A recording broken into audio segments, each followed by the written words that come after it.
Assalamualaikum warahmatullahi wabarakatuh. Selamat sore, salam sejahtera untuk kita semua. Ngaji lingkungan hari ini akan mengangkat tema soal reklamasi dan penghancuran identitas politik perempuan. Nah, di ngaji lingkungan sebelumnya juga saya melihat teman-teman mengangkat tema soal ekofeminisme yang melihat bagaimana keterkaitan perempuan dengan alamnya, perempuan dengan sumber daya alamnya. Namun hari ini kita akan lebih spesifik membahas soal bagaimana reklamasi yang dilakukan secara langsung juga berkontribusi pada penghancuran identitas politik perempuan dan tentu menambah jumlah angka deretan pelanggaran hak asasi manusia dan juga hak asasi perempuan. Nah, sebelum saya lebih lanjut, lebih jauh membahas soal reklamasi dan juga soal penghancuran identitas politik perempuan, saya mau mengajak teman-teman semua untuk lebih mengetahui berkaitan dengan apa sih sebenarnya itu reklamasi. Nah, sebenarnya pada prinsipnya reklamasi itu sendiri adalah sebuah instrumen yang dibuat oleh pemerintah untuk sebuah pembangunan yang merubah laut, pesisir dan pulau-pulau kecil menjadi sebuah daratan. Nah, di konteks Sulawesi Selatan sendiri itu kita banyak sekali menemui soal reklamasi. Ada di Kota Makassar itu sendiri reklamasi untuk pembangunan Pelabuhan Makassar Newport yang akan mereklamasi laut itu seluas 1.428 hektar. Nah, kemudian ada tambang pasir laut di Kabupaten Takalar, yang dimana tambang pasir laut di Kabupaten Takalar ini materialnya digunakan untuk diangkut ke Kota Makassar untuk memenuhi kebutuhan material Pelabuhan Makassar Newport. Kemudian juga selain itu ada tambang pasir di Kodingareng yang juga sedang diperjuangkan oleh teman-teman perempuan pejuang Kodingareng di sana yang berhadapan dengan Boskalis dari Belanda yang akan menambang pasir atau yang akan mengangkut pasir di sekitar wilayah tangkap mereka dan juga menjadi salah satu sumber material untuk memenuhi material pembangunan Pelabuhan Makassar Newport. Nah, yang terakhir sedang kita ketahui secara bersama dan perlawanan sudah mulai terlihat itu ada teman-teman di Pulau Lelai, di mana Pulau Lelai ini merupakan salah satu lanjutan pembangunan dari Center Point of Indonesia atau CPI.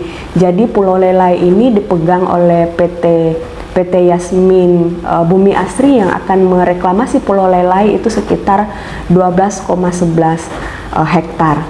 Nah, mari kita melihat sejauh mana aktivitas reklamasi ini dan bagaimana pelanggaran HAM, pelanggaran hak asasi manusia dan juga hak asasi perempuan yang terjadi pada saat proses pembangunan reklamasi. Yang pertama, teman-teman, dalam proses pelaksanaan reklamasi yang dilakukan di beberapa kabupaten kota di Sulawesi Selatan itu pertama sangat tidak partisipatif dalam proses sosialisasi maupun dalam proses konsultasi. Itu nyaris mereka tidak pernah dan bahkan melupakan bahwa ada perempuan yang menggantungkan hidup dan kehidupannya di laut, sehingga ketika mereka mau membangun, mau mereklamasi, maka perempuan sebenarnya adalah subjek utama yang perlu dilibatkan secara bermakna. Suara dan kepentingannya yang perlu didengarkan, tuntutan dan kemauan mereka yang perlu menjadi pertimbangan oleh pemerintah dalam aspek dalam proses akan melakukan reklamasi. Tapi di hampir semua kabupaten kota itu mereka nyaris melupakan soal perempuan gitu. Nah, selanjutnya bahwa tentu proses pelaksanaan reklamasi ini tidak berdiri sendiri atau tidak serta-merta ada, tetapi ada peran negara dan peran non-negara yang juga saling membackup untuk melakukan atau untuk menguasai secara pihak laut, pesisir, dan pulau-pulau kecil yang ada di Sulawesi Selatan, khususnya di Kota Makassar. Mari kita melihat misalnya peran negara dari beberapa proses reklamasi, misalnya di Kota Makassar. Kota Makassar untuk pembangunan Pelabuhan Makassar Newport itu dipegang oleh PT Pelindo IV, di mana PT Pelindo IV ini adalah salah satu badan usaha milik negara. Artinya bahwa negara hari ini turut hadir itu tidak dalam konteks bagaimana melindungi, menghormati hak masyarakat, tetapi turut membackup aktivitas pelaksanaan reklamasi Makassar. Nah, yang kedua, mekanisme yang dilakukan oleh negara dalam konteks melakukan reklamasi yang mengabaikan hak masyarakat, khususnya hak perempuan, dengan melakukan deregulasi kebijakan atau merubah kebijakan yang ada yang dianggap kebijakan itu mampu melindungi hak perempuan pesisir, tetapi itu kemudian dirubah melalui berbagai macam cara, misalnya dengan melakukan pengesahan pada peraturan pengganti undang-undang tentang cipta kerja, yang kita ketahui secara bersama bahwa baik secara prosedural maupun secara substansi ini melanggar prinsip hak asasi manusia. Nah, di konteks Sulawesi Selatan misalnya kita bisa melihat bahwa bagaimana peran negara memberikan karpet merah kepada para pengusaha, para perusahaan yang akan mereklamasi laut itu dengan membuat peraturan daerah tentang rencana tata ruang wilayah yang dituangkan di dalam baik Perda provinsi maupun Perda di level Kota Makassar. Selanjutnya juga kita bisa melihat ada perda berkaitan dengan rencana zonasi wilayah pesisir dan pulau-pulau kecil yang disahkan pada tahun 2019 dan sempat dilakukan penolakan oleh seluruh organisasi masyarakat sipil di Sulawesi Selatan yang memiliki fokus pada perjuangan penyelamatan lingkungan, fokus pada isu-isu penyelamatan perempuan nelayan, dan juga yang fokus pada isu-isu yang berkaitan dengan identitas politik perempuan. Tapi ternyata pemerintah masih kekeh untuk tetap melanjutkan proses reklamasi yang sedang berlanjut saat ini, begitu. Nah, selanjutnya selain peran negara dalam melakukan reklamasi, juga tentu ada peran atau aktor swasta atau peran non negara, kalau kami biasa sebut non negara. PT Yasmin Bumi Asri ini adalah salah satu pihak swasta yang diberikan kewenangan yang diberikan kepercayaan oleh pemerintah provinsi untuk melakukan reklamasi di Kota Makassar, khususnya untuk pembangunan Center Point of Indonesia dan juga melanjutkan pembangunan Pelabuhan Makassar Newport. Nah, kira-kira gambaran seperti itu berkaitan dengan reklamasi. Jadi ketika kita bicara soal reklamasi, sebenarnya isu reklamasi ini adalah kita perlu melihat secara komprehensif, secara menyeluruh, bahwa ternyata reklamasi itu tidak hanya terjadi di Kota Makassar misalnya, tetapi ada di beberapa kabupaten kota. Karena di Perda RT RW Makassar itu sendiri itu mereka berencana akan mereklamasi laut, pesisir, dan pulau-pulau kecil itu sekitar 4.500 hektar. Nah, kita bisa membayangkan bagaimana Kota Makassar yang dikelilingi oleh pesisir dan pulau-pulau kecil itu kemudian dirubah menjadi sebuah daratan palsu gitu. Nah, selanjutnya mari kita melihat dari aspek soal identitas politik perempuannya. Nah, bicara soal identitas politik perempuan ini tidak tunggal, dia banyak. Identitas politik perempuan adalah semua atau segala identitas yang melekat pada diri perempuan, yang ada pada tubuh perempuan. Kita tidak bisa hanya serta-merta melihat misalnya bahwa dia dia dengan identitas gendernya sebagai perempuan, tetapi ada identitas politik yang lain yang melekat pada diri perempuan. Misalnya dia perempuan dan juga dia sebagai nelayan. Pekerjaan sebagai nelayan itu adalah identitas politik perempuan.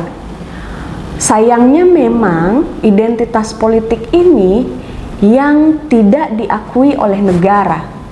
Kita bisa melihat, teman-teman bisa melihat atau bisa juga langsung mengecek ada berapa perempuan di Kota Makassar atau di Provinsi Sulawesi Selatan yang saat ini berjuang untuk melawan reklamasi pantai, yang setiap harinya beraktivitas di laut, mencari kerang, mencari ikan Jepang, dan lain-lain.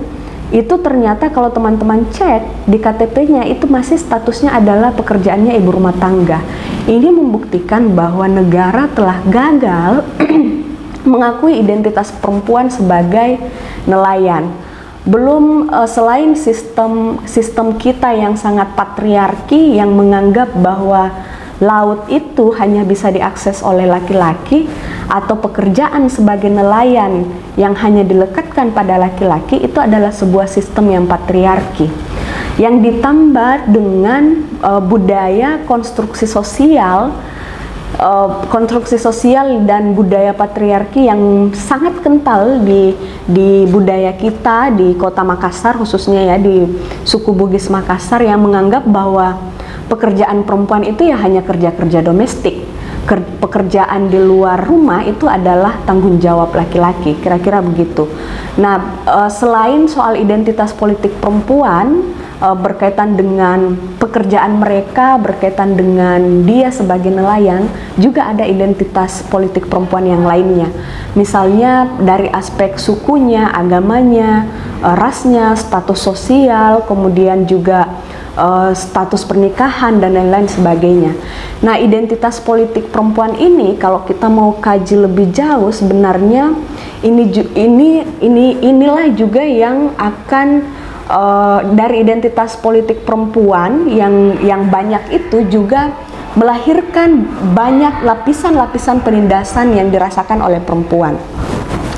Misalnya begini, bicara soal reklamasi pantai, perempuan dan laki-laki itu mereka sama-sama memperjuangkan bagaimana lautnya tidak direklamasi. Tetapi ada situasi berbeda di mana perempuan tidak hanya memikirkan perjuangannya untuk menghentikan reklamasi, tetapi perempuan atau dia juga memikirkan bagaimana caranya, bagaimana dia perlu memperjuangkan bahwa dia ini adalah perempuan yang setiap harinya melaut, yang sejak turun-temurun itu hidup dari hasil tangkapan dan hasil manfaat yang diperoleh dari aktivitas dia melaut.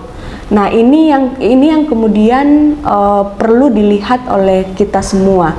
Nah, karena identitas politik ini yang tidak diakui baik oleh sistem yang patriarki, sistem negara yang patriarki maupun sistem sosial yang juga sangat patriarki, berdampak pada ketika perempuan atau ketika ada program-program pemberdayaan misalnya, atau ada program peningkatan kapasitas bagi nelayan, itu mereka tidak melibatkan perempuan, yang terlibat hanya laki-laki. Belum lagi ketika bicara misalnya KKP, Kementerian Kelautan dan Perikanan itu memiliki program untuk membagikan perahu misalnya 1000 nelayan misalnya di Kota Makassar.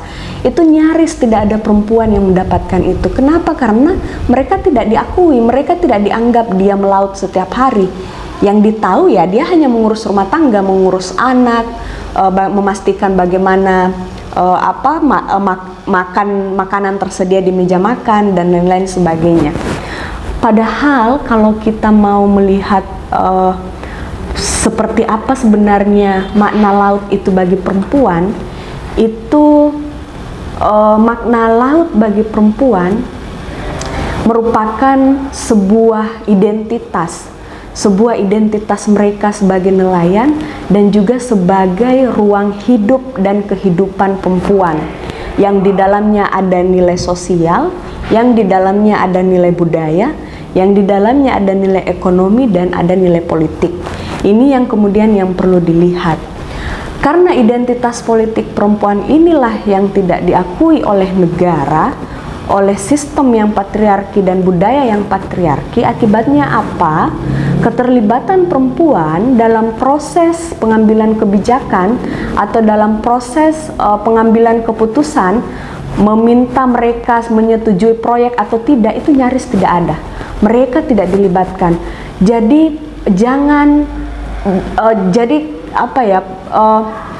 kita tidak heran ketika misalnya reklamasi yang dilakukan oleh pemerintah hari ini mengabaikan kepentingan perempuan.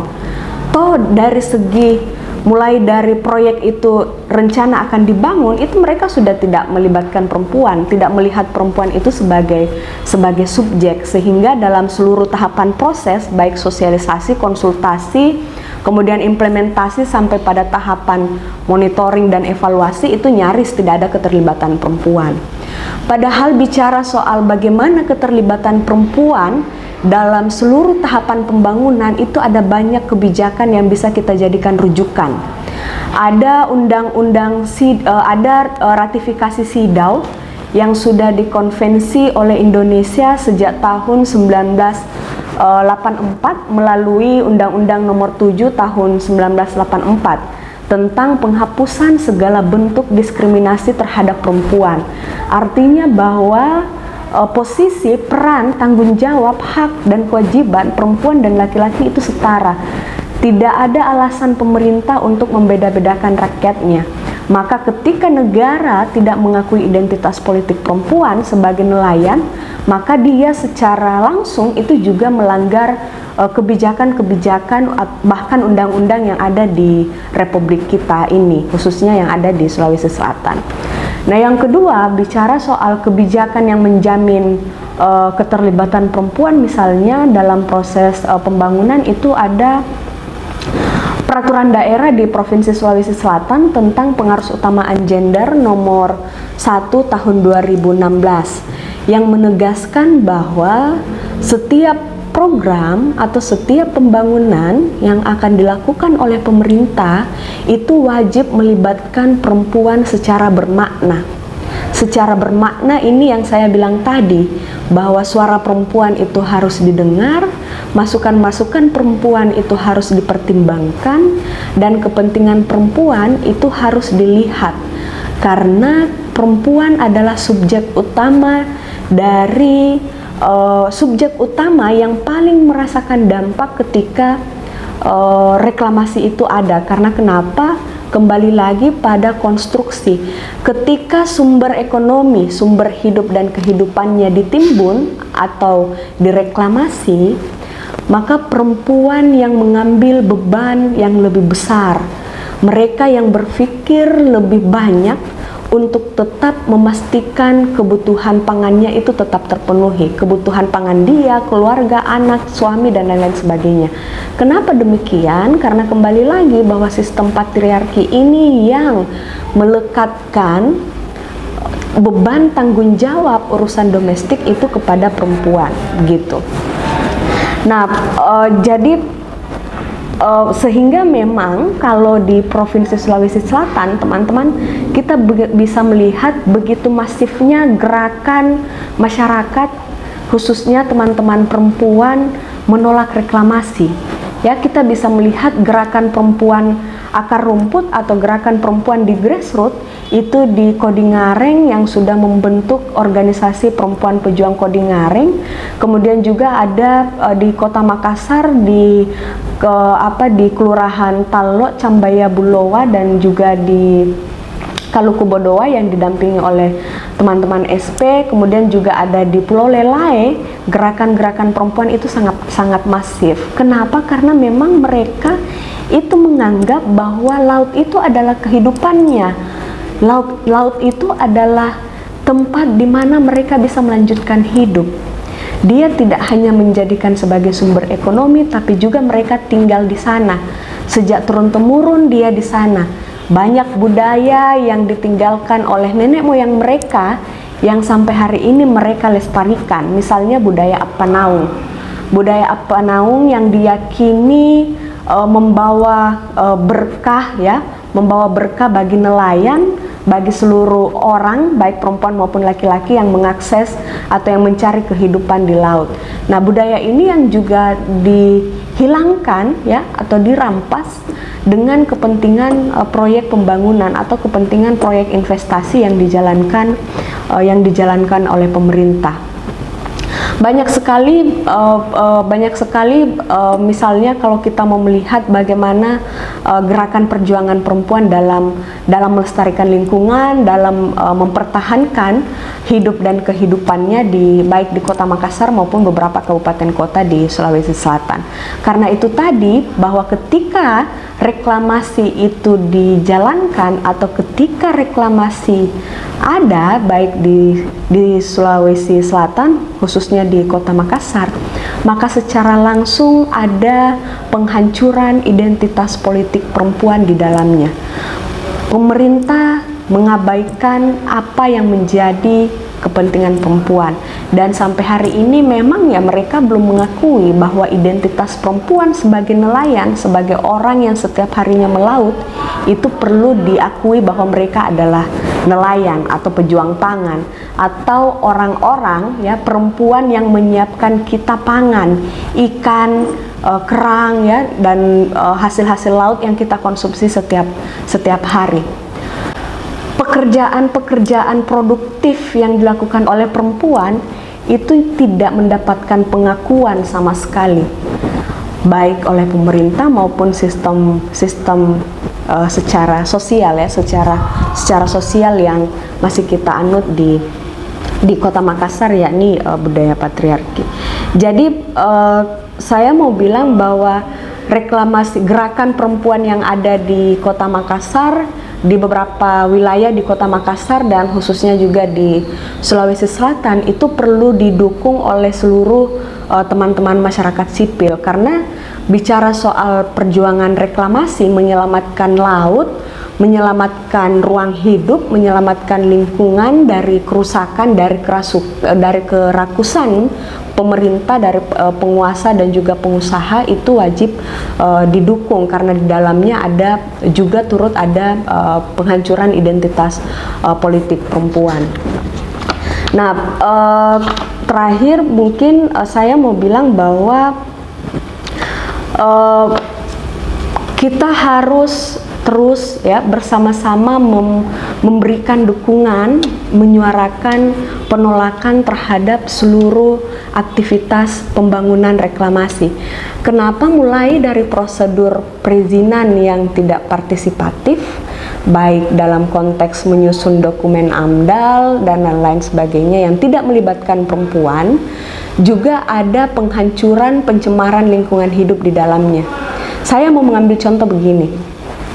Ketika aktivitas reklamasi laut di Kota Makassar misalnya, yang mencemari laut, itu perempuan sangat rentan dengan gangguan kesehatan reproduksi.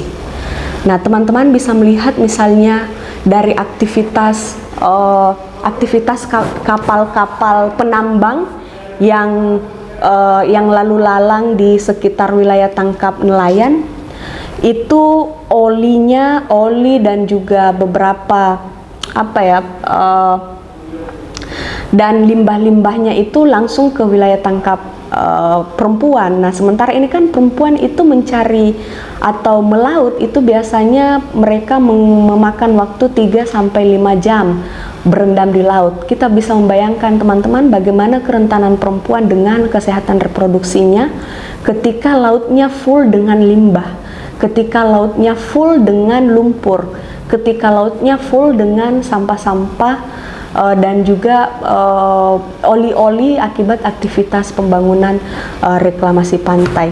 Sehingga tidak ada alasan untuk kita tidak mendukung gerakan perempuan, baik dalam konteks dukungan dalam konteks bagaimana negara mengakui identitas politiknya sebagai perempuan maupun dukungan kepada perempuan dalam konteks memperjuangkan wilayah kelola, ruang tangkapnya, sumber ekonominya, sumber pangannya dari pembangunan reklamasi pantai di Kota Makassar.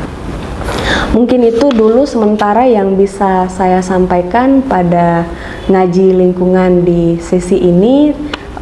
Semoga ada sesi-sesi berikutnya kita bisa lebih mendalami kembali soal identitas politik perempuan, tidak hanya dalam aspek reklamasi pantai, tetapi bisa juga kita tarik dalam aspek pengelolaan perkebunan, misalnya perkebunan skala besar atau isu-isu energi, tambang, dan lain-lain. Demikian teman-teman, semoga apa yang saya sampaikan dapat bermanfaat bagi kita semua. Salam solidaritas, perempuan tolak reklamasi. Assalamualaikum warahmatullahi wabarakatuh.